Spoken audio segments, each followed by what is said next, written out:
Right, how's it going, guys? Welcome back to another video. So today I'm going to be showing you guys how to propagate your Cerepegia woodii or string of hearts. I'm going to be doing it with my variegated one.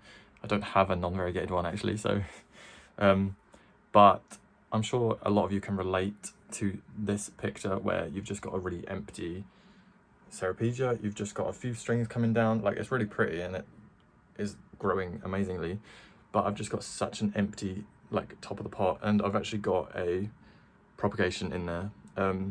It's just been sitting in there for months. So I'm gonna cut these strings apart, show you how best to propagate them. A trialed method. I'll be showing you exactly how to do it, what sort of soil to use, and then I'll be showing you the ones that have already grown that I've done from this method, and I'll be potting them up back into this pot. So it's going to be like a full detailed informative video. So if you want to see that, definitely stick around. Leave a like and subscribe if you want to see more, and I'll crack on with it right now. Right, so I've prepared my mix here. Now this is different to the mix that I used previously. However, the only thing that I would add to this is some sphagnum moss. So I've got a really loose mix. This is just like composted orchid bark with bits of perlite, no, bits of terracotta, but you can use perlite instead, vermiculite, or you can literally just use multi-purpose compost. If you mix it about half and half with finely cut up sphagnum moss, that'll work really well, because that's exactly what I used previously. But this is the Westlands Orchid Bark mix, and I bought it before and I really liked it, so I bought it again, and it's very different this time because it's a lot more composted. Last time it was quite chunky, but yeah, so that's what I'm going to be using. And then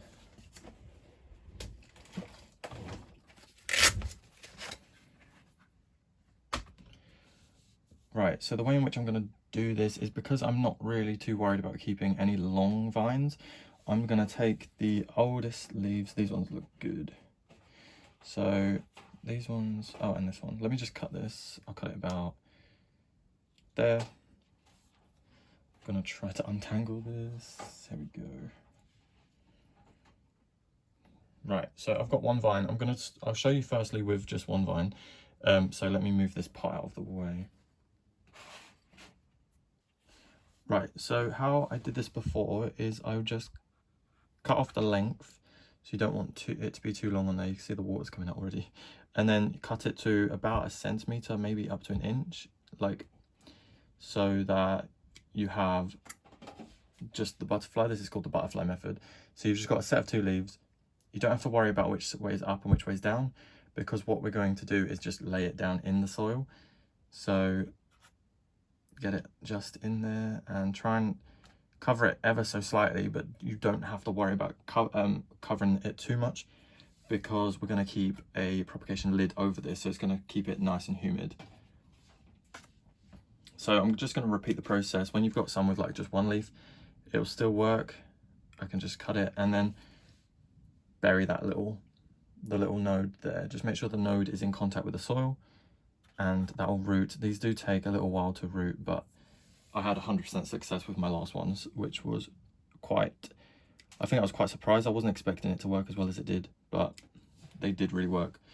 So even like that, some of them are really difficult. Like, you think that's not really going to get buried, but I did that last time. Just place them on the soil like that, and just kind of make sure it's got good contact, and they will root. And the ones that you definitely want to get, you see here, this the little node there is really starting to fatten up, and they actually produce like little bulbs on the vine, and that there is going to root really quickly. So you definitely want to try to get those. Like, if you don't have much space, or you only want to propagate a few, try to find the ones that have the really bulbous stem, because they are going to be your best bet. They're going to grow really quickly. There we go. So like, not even in contact, like it's in contact with the soil, but I'm not burying it. I'm not really trying too hard to do anything. Just if you just keep this all relatively moist but not wet, then they will root really, really readily. There we go. So there's one more. So that is exactly what you want. Just that length of stem either side of the node, and then that will root perfectly. And like the last time I did this, I placed them quite close together and they worked perfectly fine. So I'm going to do the same again. So I'm just going to continue this process until I've got this filled up and used up all the stems that I want to use. I would advise you use the more fleshy leaves. Like as you get to the younger leaves, they're just probably got more chance of like failing because they're not super succulent yet. They're still growing. I think this was about to flower. Yeah, it was about to flower and I've cut it all off, but that doesn't matter. I don't mind. Yeah, the thing I love about the variegated one, I have this actually relatively close to my grow light. So it comes out with this really lovely pink colour.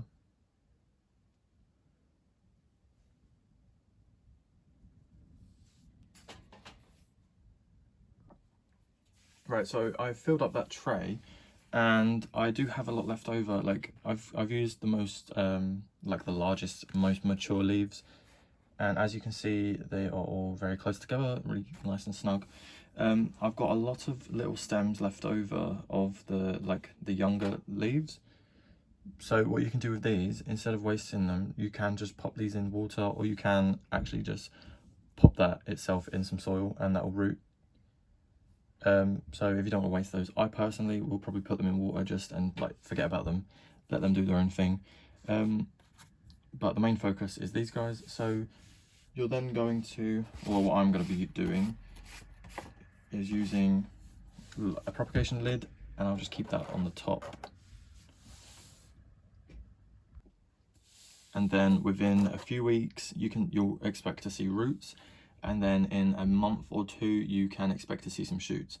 From memory, they grew really quickly for me, but I had them about 3 feet away from my quite strong grow light. So if you keep them in lower light position or just on a windowsill, they will take a bit longer.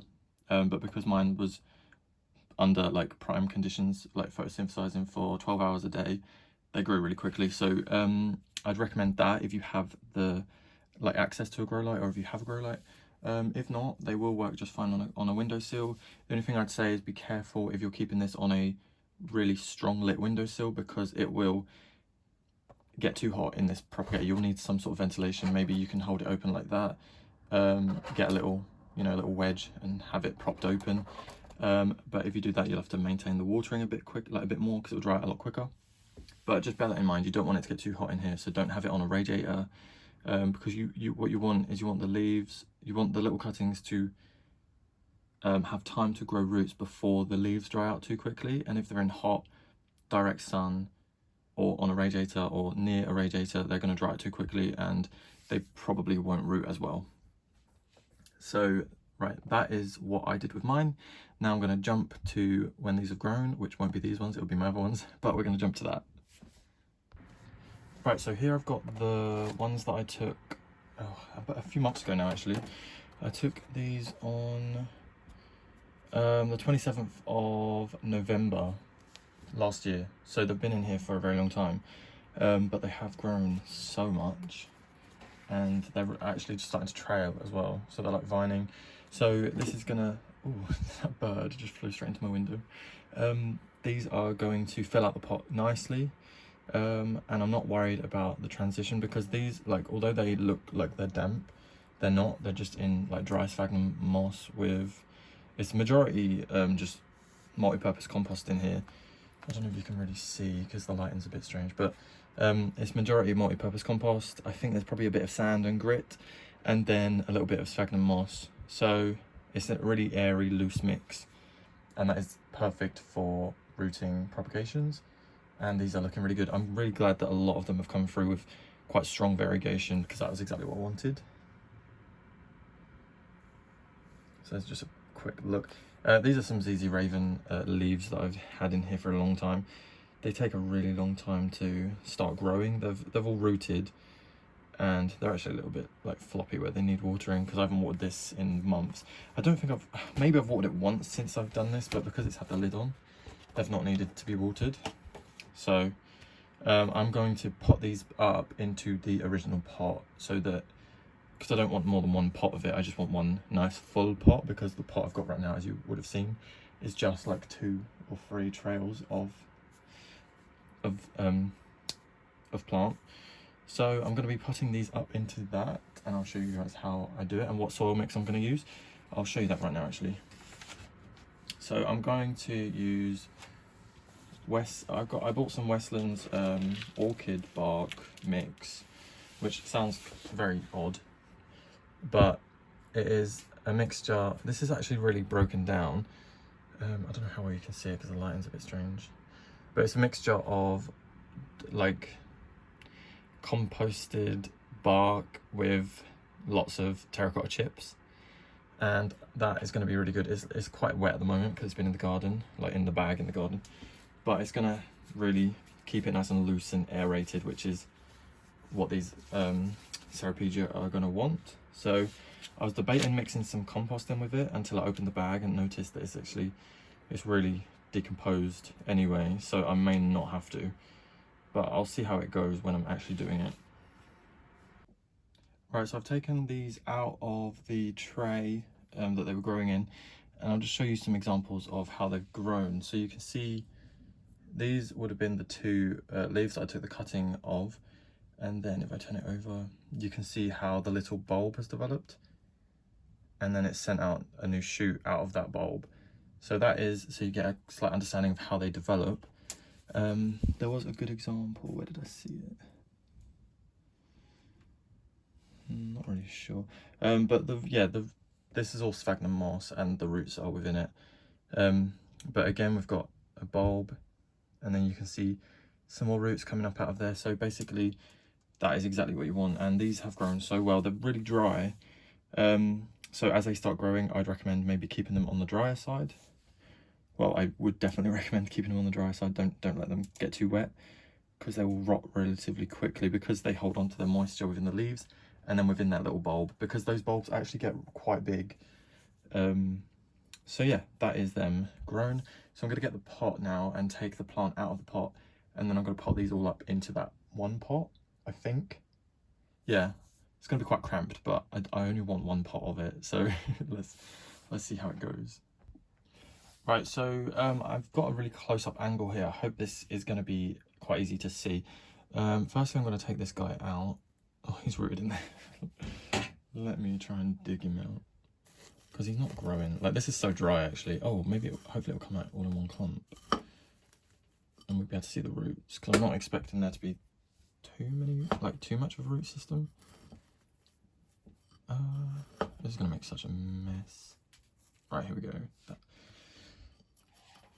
I'm not too worried about disturbing the roots, to be completely honest. I could potentially just try to take out the top layer if it hasn't rooted all the way down. Okay, yeah, they've rooted like relatively down, but not too deep. You see, I don't know how well you can see, but there's still like loads of soil in the bottom of the pot. I'm going to leave that soil in there. I'll add, I don't know, no, I don't think I'll add any fertiliser. I think I'll leave it for now and then see how they go, because they've been in that soil for maybe about maybe coming up to a year. And I'm not too worried, because I will be feeding them in the summer anyway. So yeah, I think I'm going to leave it as it is. I'll take this old soil off, some of it anyway, and then try to... Yeah, it's nice and dry. That's good. I'm glad it's dry. That's kind of how I look after these. I water it. Basically, with my plants, such as my Hoyas as well, what I do is I only water a tiny amount, but I do it frequent enough that the plant never really shows any signs of like drought. Like the leaves don't go soft. Same with my Hoyas.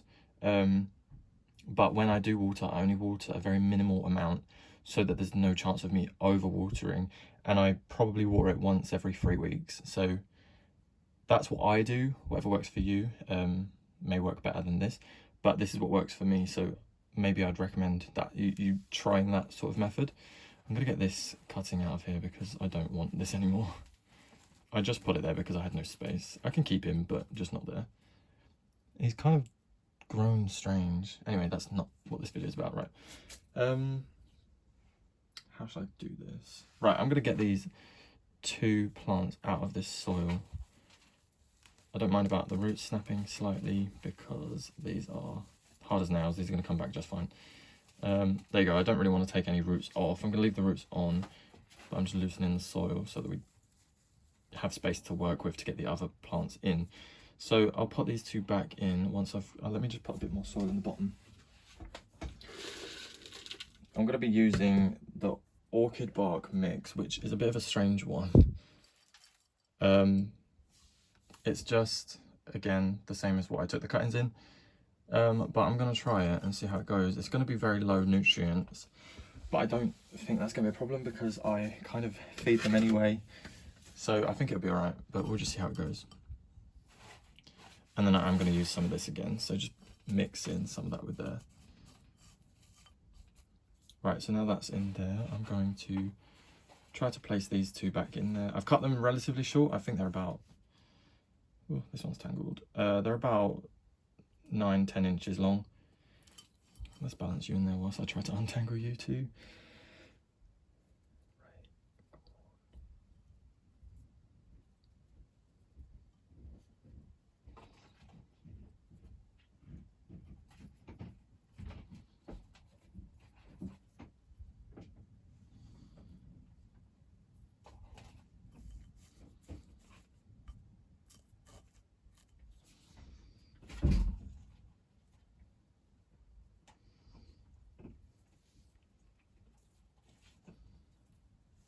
Right, there we go. So that one's got in there, and you can just see the bulb there, like the tuber. And that one's grown relatively big. And these original plants, I actually got these as cuttings. I bought them as cuttings. They were rooted cuttings, but I bought them as cuttings on eBay like over a year ago. So these have done really well for me. I don't think I've left enough space in there. Yeah, I have, right? I don't know. Let's see how it goes. So what I'm going to do...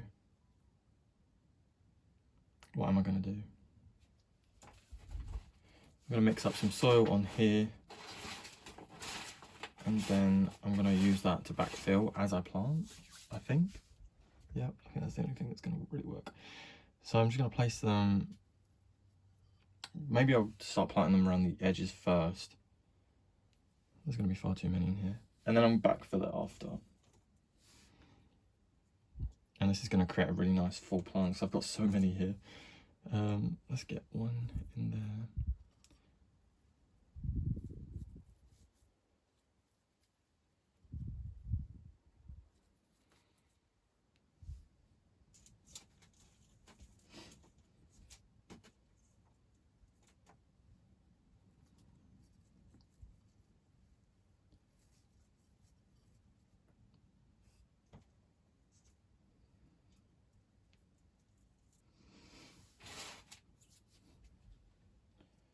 So I'm just going to try and get this soil in and around the roots. It doesn't really matter if you cover any of the lower leaves, like you don't, ideally not, like try not to. But in this situation, I don't think I'm going to be able to not cover any of the lower leaves. But they'll sort themselves out gradually. There we go. I'm probably not going to be able to fill this out with all of them because I do have so many. Oh, there's a big gap here actually. Let's get some in there. And then because these are relatively dry, they're nice and dry, I'll be able to give these a water in, which will settle the soil around the roots, which is good because that's exactly what they need. Let's get this lump in here. Because there's still quite a lot of sphagnum moss in here, which is not a bad thing because it will help with the aeration. It will keep them nice and loose, so you don't have... so it's not going to be compact, like they're not going to...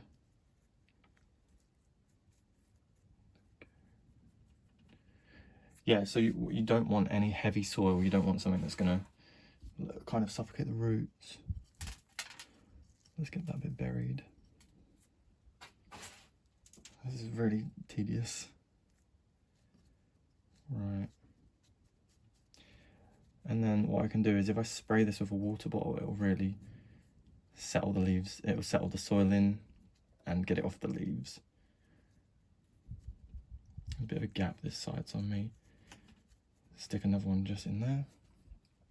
I've still got a few here. I've got 4 left.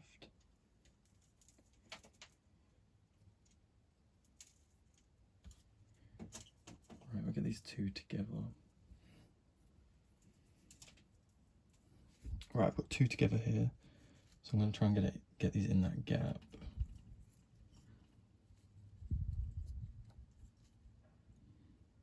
There we go, and then put some soil in that gap. This is really not a good way to do it, but ideally you'd probably have like a larger pot or one that doesn't already have plants in it. Whereas I'm just trying to make my main plant more established, like fuller. But ideally you'd probably just do it in a different pot. There we go, that's looking a lot better. I do still have 2 left, so I'm going to find a place for them. I'm going to try and get some of this sphagnum moss off of them so that they're easier to get in. So I've got like one here. I just want to gently, I'm not pulling the roots. If anything's resisting, I won't pull it, because you really do not want to damage roots. These are really hard as nails anyway, but that's what you want to steer clear of. You don't want to damage the roots. There's a bit of a gap here, so I'm going to try and get him in there if he can. There we go. Right, how's that looking? What's this? Bit of a stem, get rid of that. Right, and the last one we have here is a strange one. I think this must have been growing, you see how white that is? It must have been growing under the moss. So I'll plant that one, but that's like the only one that's kind of not done as good as the rest. So as far as I'm aware, I didn't have none died off, and it just worked so well. And I was really surprised, because when I first saw about that method of propagation on these, I really was skeptical. I wasn't sure that it was going to work, because it does just seem too good to be true. But it's worked so well, and I'd highly recommend trying it, especially for the variegated ones, because they're a lot harder to come by. I reckon this year they're really going to be popular, and they're going to be very readily available. But I definitely know that in 2020 and 2019, I think I got mine in 2019, they were and still are kind of hard to come by. Right, I'm going to clear this up, and then I'm going to show you the end result. Right, so this has turned out so well. I do still need to water it, but I just want to show you how full the pot is now. It's really filled out, and I may expect to lose 1 or 2 just through transplanting, and because how different the environment is going to be from being inside the propagator to outside. But the one thing that I'm kind of happy about is that it was so dry in the propagator, meaning the humidity difference isn't going to be too much. So that would have been the one thing I was most worried about, but that looks so good, and hopefully they'll grow really nicely. I am going to water them, but the thing is this pot doesn't have a hole in the bottom, so I'm not going to water them too much. So I'll just spray around the top with a water bottle, which I need to go fill up. Right, so I'm just gonna really spray the top. I'm gonna take this out of the direct sunlight as soon as I finish filming, because I don't want it sitting in the direct sunlight after it hasn't really had much contact with the sun, because I've only been keeping this under a propagator light. I don't keep this in a position where it gets any direct sun, so I'm gonna move it ASAP.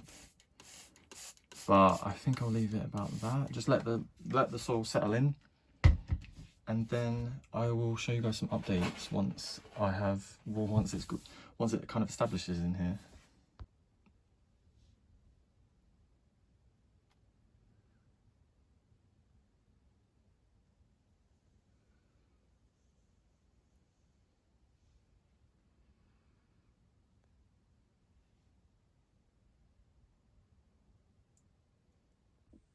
Right, so this is the finished product, and I think it looks so much better, and it's really going to fill out nicely. And you can see the top is really nice and full, which I don't expect is going to last very long, because they generally grow down and then the top kind of thins out, but then all the growth is down here, which I don't mind. But at the moment it's looking really good, and I just love the variegation in that. So definitely let me know if you guys found this useful. Please do subscribe and like if you did, and leave a comment. Let me know what you're doing with yours, or what methods have worked for you. So this was the butterfly method, and it worked amazingly, better than I could have expected, better than I did expect. And yeah, so I hope you guys enjoyed, and I'll see you guys in my next video. Thank you for watching.